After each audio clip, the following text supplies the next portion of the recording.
Tenemos al hueso con, lo saben bien, lo presentábamos recién, con Jesús Rodríguez. El chino Navarro decía, lo conozco desde los tiempos del Paleozoico más o menos.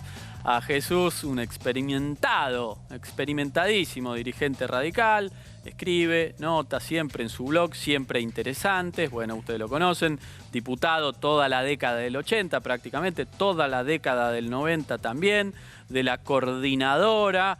En ese momento existía la coordinadora, una fuerza pujante, juvenil, que apoyaba al gobierno de Raúl Alfonsín, del que fue ministro de Economía al final, medio inmolándose. Ya habían perdido las elecciones con Menem en su momento, un gobierno de capa caída, hiperinflación, momento de mucha crisis. Bueno, se inmoló, puso la cabeza en el matadero Jesús, fue ministro de Economía, siguió su carrera política, ahora perfil muy bajo.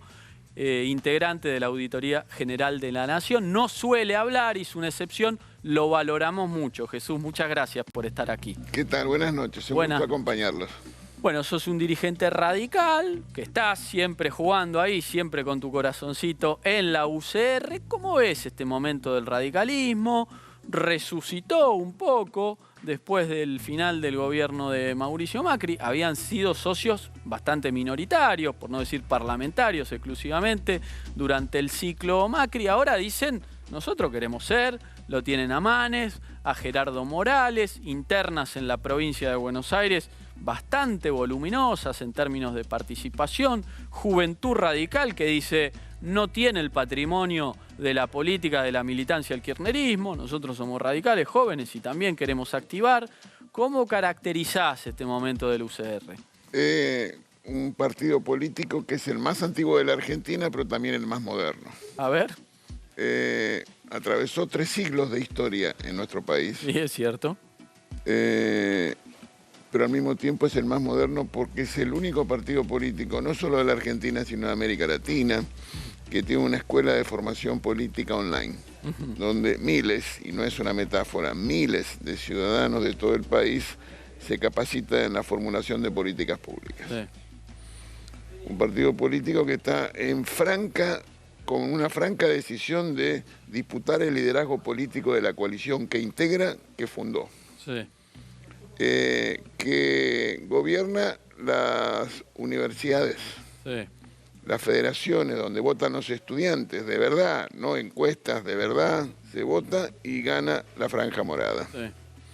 Y esta noche, hace pocos minutos, el doctor Gil Lavedra acaba de ser elegido presidente del Colegio Público de Abogados. Desbancó a Jorge Riz, un histórico, un peso pesado ahí, ¿eh? Más que eso. Sí. Era el representante del gobierno, sí, del peronismo y del kirchnerismo, sí, en el Colegio Público de Abogados.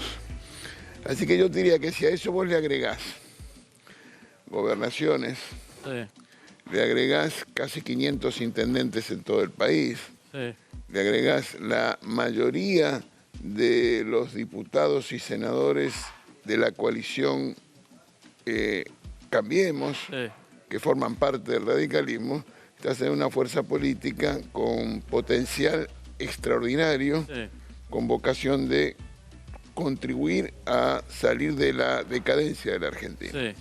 Que sin embargo, partido que atravesó algunas crisis, ¿no? Corramos el alfonsinismo, que quedó ya lejos, pero me refiero a el gobierno de la Rúa y después la experiencia fallida del gobierno de Macri, ¿no? Claramente, digo, es una experiencia trunca la de ese gobierno, se quedó 4 años, en general reeligen, se fue con una inflación muy alta, las promesas de campaña a mitad de camino, y el radicalismo como un socio que nunca terminó de ser socio, pero termina pagando ese costo político. Te dije al principio que este partido había recorrido 3 siglos de historia, sí, argentina, que había superado 2 pandemias, sí, y más de 2 guerras mundiales. Así que estamos frente a un partido que tiene resiliencia. Pero más importante que eso, futuro, como te acabo de señalar. Así que ciertamente esa historia muy rica, muy densa, muy sofisticada, tiene subidas y bajadas, sí, y eso es lo que habla de un partido político con capacidad de afrontar los desafíos. Mira, el radicalismo, cuando asumió la responsabilidad de gobernar, lo hizo porque sintonizó con los sectores más dinámicos y transformadores de la sociedad argentina. Así fue en el 16, donde consiguió democracia como el voto popular, como base de la legitimidad. Lo fue también en el 83, cuando terminó con las dictaduras y los golpes militares. Y te diría que contribuyó a esa experiencia frustrada que señalabas última, pero lo hizo produciendo un dato importantísimo, en mi juicio, que es de ser capaces de, por primera vez, un gobierno no peronista en 70 años terminara su mandato. Sí. Eso no es una cuestión menor. ¿Por qué? Porque buena parte de los problemas de la Argentina, que explican su decadencia, o su atraso relativo, o su mal comparación con los vecinos, tiene que ver con la debilidad de las instituciones. Sí. Entonces, tener instituciones democráticas de calidad es el principio de la solución de los problemas. Bien. Esto que puede sonar abstracto, déjame hacerte un ejemplo. Cuando vos mirás, por ejemplo, en Centroamérica, y te pones a pensar por qué Costa Rica y Nicaragua tienen una diferencia tan grande en términos de desarrollo económico. Tiene que ver con sus instituciones, que en un lado existen y son vigorosas, y en el otro hay una dictadura, sea de Somoza o sea de Ortega. Mirá el caso de una isla, Dominicana y Haití. Y si no querés ir muy lejos y te quedás en el Río de la Plata, compara Uruguay con Argentina. Un país que pudo, siendo más chico, más frágil, más débil, sometido a los problemas de la globalización y de la simetría y de los poderes relevantes del mundo, como nosotros, pudo reducir la pobreza, pudo reducir la desigualdad y pudo crecer. Otra escala, pero bueno, está bien. No nos vayamos en eso. Digamos, un país muchísimo más chico, ¿no? Bueno, en todo caso yo te podría decir que es más complejo. Sí, relativamente, pero bueno. Muy bien, pero no tuvieron las calamidades que tuvimos nosotros. ¿Y por qué? Una pregunta para hacerse.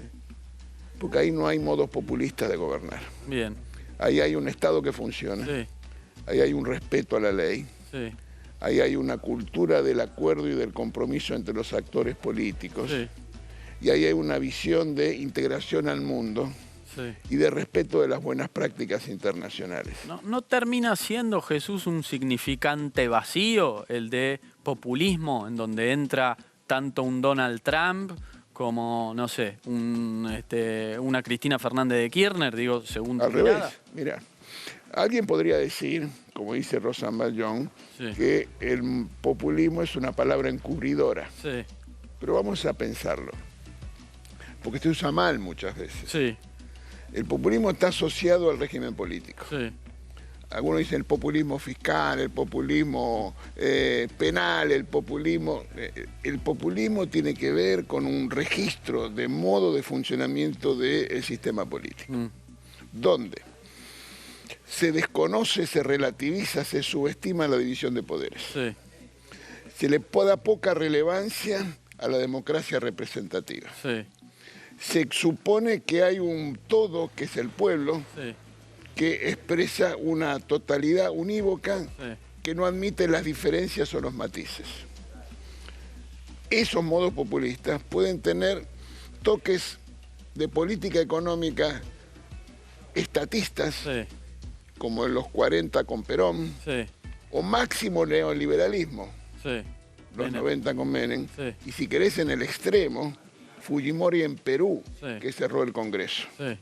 Más reciente, ese modo populista, movimentista, lo tenés a Bolsonaro, ese descreimiento de la democracia representativa la tenés en Trump, que niega la libertad de prensa, etc. Le Pen, si querés. Entonces, cuando vos mirás de esa manera y definís de esa manera el populismo, llegás a la conclusión que no es un significante vacío. Que en todo caso tiene que ver con esa discusión que a mi modo de ver expresa este momento de la humanidad en términos del mundo occidental, que es democracias o autocracias. ¿Y por qué te digo esto? Y déjame volver al tema de las instituciones y el sistema político.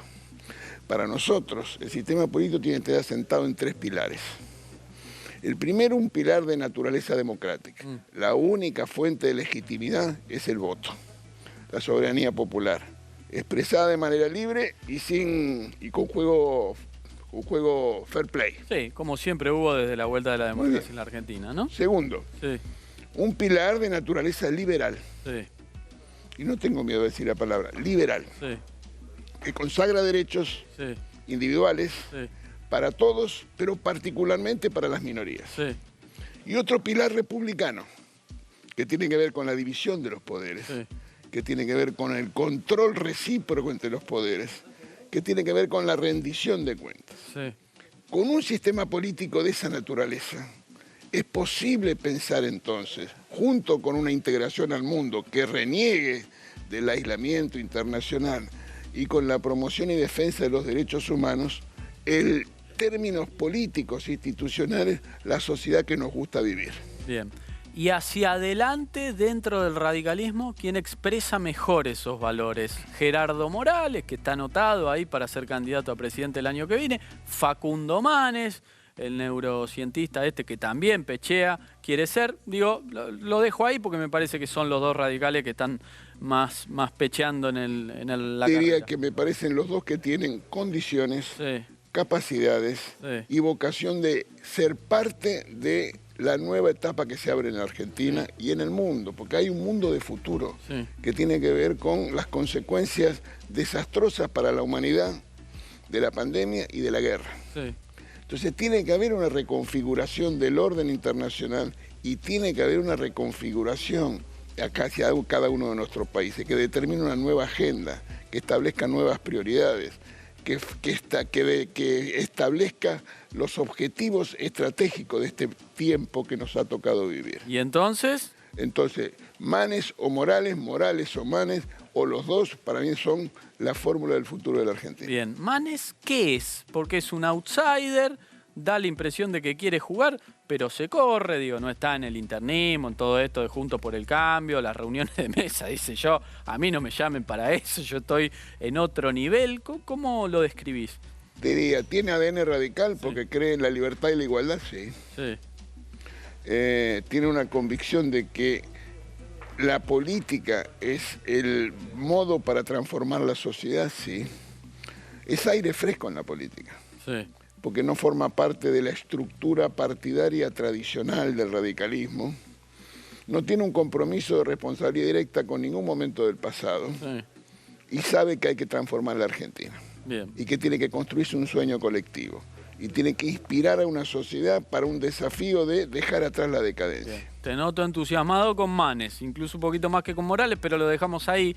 Quiero compartir contigo un video de Cristina Fernández de Kirchner, haciendo referencia a un libro que se volvió una especie de bestseller en el último tiempo. Lo vemos. Yo les voy a recomendar un libro que se lo recomendé al presidente y que todavía no lo leyó, al presidente acá, Cámara de Diputados, al respecto. Es un libro que se llama Diario de una temporada en el quinto piso. El relato es una crónica histórica, no es una obra literaria, no va a ganar ningún premio Nobel, pero es un libro que relata las experiencias del primer gobierno democrático, del 83, del presidente Alfonsín, y los distintos equipos económicos que lo sucedieron. Y lo vas a leer, me dijiste. Bien. Hoy se lo mandé de regalo al presidente para que después la vocera nos diga que no le regaló nada el cumpleaños, ¿viste? Porque después ya veo el lunes. Miren si será mala la vicepresidenta que ni siquiera le da un regalito al cumpleaños. Así que le mandé el libro, que es muy interesante y de una extraordinaria actualidad. Ahí estaba la vicepresidenta, corramos la capítulo interna frente de todos, pero recomendaba el libro del sociólogo Juan Carlos Torre, que fue parte del gabinete del ministro de Economía de los 80, Zurruil, uno de los ministros de Economía que tuvo Alfonsín. ¿Leíste el libro? ¿Te pareció que está ahí revelando algunas infidencias que no corresponden? ¿Qué mirada tenés? Sí, leí el libro y leí antes que fuera publicado, así Sí. que no me sorprende. Lo que me parece que es un libro para leer, ciertamente, Sí.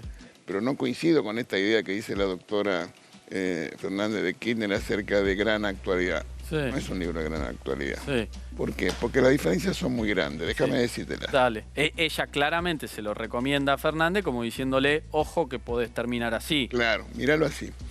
Cuando el presidente Alfonsín asumió, Sí. era la Argentina un territorio rodeado de dictaduras y Es autoritarismo. cierto, en Chile todavía. La presidencia de Alfonsín, por esa visión estratégica que tenía Alfonsín, sabía Alfonsín que si no había democracia en la región no iba a haber consolidación democrática en la Argentina. Y entonces hizo todo lo posible para que la región se democratizara, y no por casualidad. El año 85 Uruguay, luego Brasil, más tarde Paraguay y finalmente Chile en el año 90. Estamos viendo la foto tuya ahí con Alfonsín, ¿eh? Muy bien. Segundo, Sí. esa Argentina rodeada de dictaduras, cuando asumió Alfonsín, el déficit fiscal era del 16% del Producto Bruto Interno. Te repito el número porque es 16%. La deuda, los servicios de la deuda externa eran equivalentes a lo que tuvo que pagar Alemania como consecuencia de la Primera Guerra Mundial. Las tasas de interés internacionales eran del 15%. Sí. Hoy están en 2 o 3%. Entonces la situación económica y política, veníamos de un país luego de perder una guerra Sí. de la aventura de Malvinas, Sí, y con casi Gran una guerra con Chile. Sí. Muy bien. En ese contexto, Alfonsín inicia la democratización, Sí. que fue objeto, entre otras cosas, de 13 paros generales, Sí. 3 intentos de golpe de Estado, Sí. e incluso el asalto por un grupo guerrillero a un cuartel militar. Sí, la tablada, sí. En ese contexto de incertidumbre política mayúscula, las consecuencias económicas y sociales estuvieron sobre la mesa.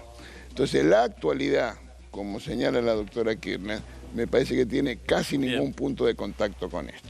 No tengo tiempo, quiero una palabra sobre Javier Milei. ¿Te parece un fenómeno peligroso? ¿Lo enmarcás en los populismos que describías antes? ¿Qué ves ahí? Sí, es el campeón mundial de los populistas de la Argentina. Sí, ¿y es un peligro? Campeón mundial de los populistas de la Argentina, como Le Pen, como Trump, como Bolsonaro, ese tipo de personajes. Jesús Rodríguez, muchísimas gracias por Al esta contrario, charla. gracias por la invitación. Vamos un corte, venimos con más.